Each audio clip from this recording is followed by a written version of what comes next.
What I have right here is an imposter. Let's talk about it.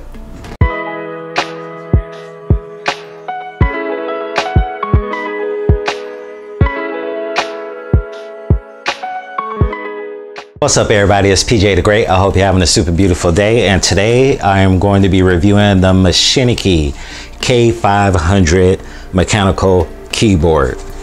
Now if you're looking at this thing and it's looking kind of familiar to you, well, there's a reason why. Because this is a blatant knockoff of the Keychron K2.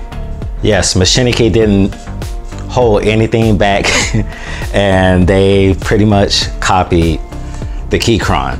So let's go over the specs of what you get for a keyboard that they're asking, I believe, $39.99 for, but they're giving you a whopping 40% off at the time that I'm shooting this video. Let's get into the specs. Now this is a fully wired keyboard, so that's one way that it differs from the Keychron, is that there's no Bluetooth function, no 2.4 function, it's only wired. It is hot swappable. We'll get into that. So you can swap out the switches if you like. It comes with double shot PBT caps, even though these caps feel a little bit on the flimsy and cheap side to me.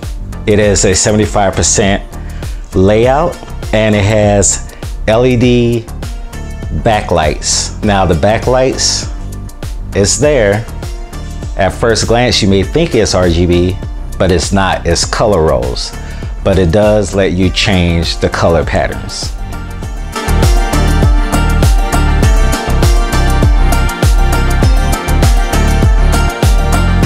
All right, so what do you get in the box when you pick up this Machinike K500? Well, you get the keyboard itself, of course.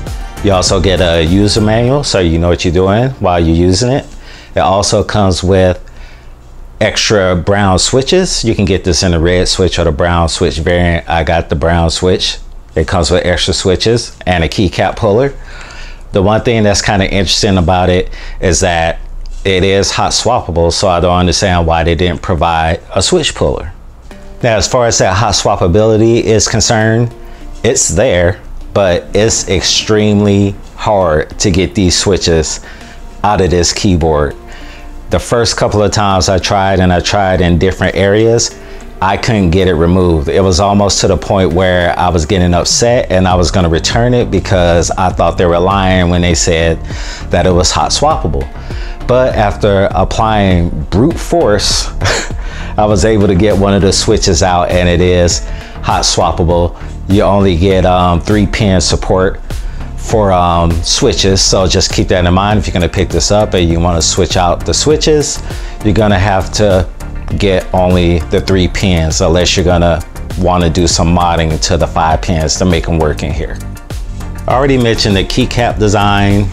You can see it right there. I would go on a limb and say that these are OEM style keycaps. They feel a little flimsy to me, a little cheap, but hey, it's a cheap keyboard, so what do you expect?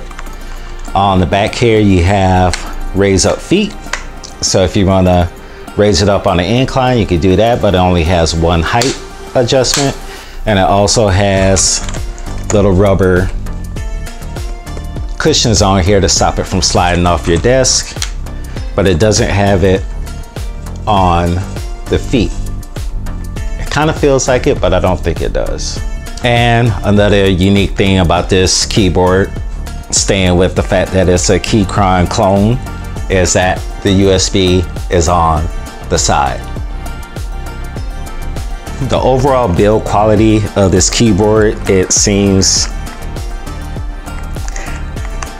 feels sturdy, but you know, it's definitely plastic and definitely hollow, and you'll be able to hear that when we get on to the typing sound test. The build quality is not that good, but it's not that bad at the same time. Let's just get into the sound test.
as you can hear from the sound test right there, it sounds a little hollow and a little pingy.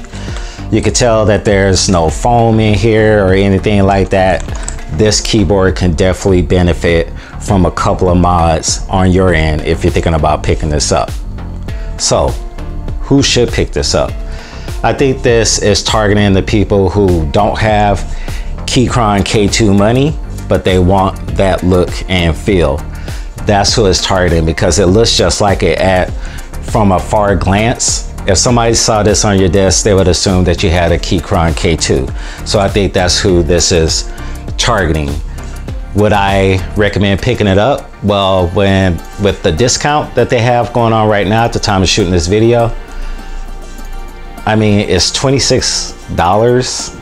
I would recommend it for someone who wants that Keychron K2 look but doesn't want to shell out the money for the real thing. That's the only people I could recommend it to. And also, like, if you want to get into the hobby of keyboard tinkering, this keyboard can use some tinkering. I mean, it needs some help. It's hollow as I don't know what. So pick this up and know what you're getting into. If you're gonna pick it up, I would highly suggest that you get the red switch. I like red switches, I like brown switches. There's just something about these brown switches I don't like. They just sound like dry to me. It's okay to type on, but it's just the sound and the feel. They just feel a little dry, so I would probably recommend trying out the red switches instead of the brown switches.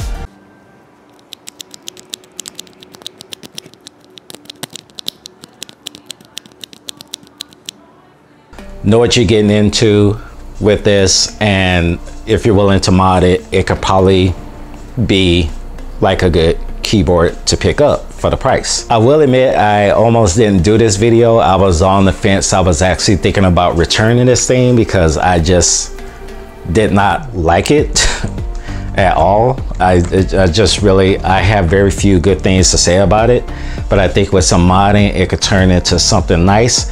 I still might return it. I still might not even invest the time in modding it, to be honest with you. But it would be kind of interesting to see how it would turn out after a mod. So on the rating scale, at the end of the day, what would I give this Machinekey K500 Keychron K2 knockoff? I think I would give it probably 6 out of 10 stars. The reason why I would rate it 6 out of 10 is because while it is hot swappable, it is a pain in the butt to get these switches out of here. Once you finally get them out of here, it only has 3-pin support. So that is a downfall to it. It is super hollow. The typing sounds they're not that pleasing to me at all. And that's pretty much it. That's the reason why I would give it like a 6 out of 10. As mentioned, if you're willing to mod it, I think it could turn into something bearable. But as it is out of the box, I really can't recommend it unless you just really want a Keychron K2 and can't afford one. I guess this is a good option.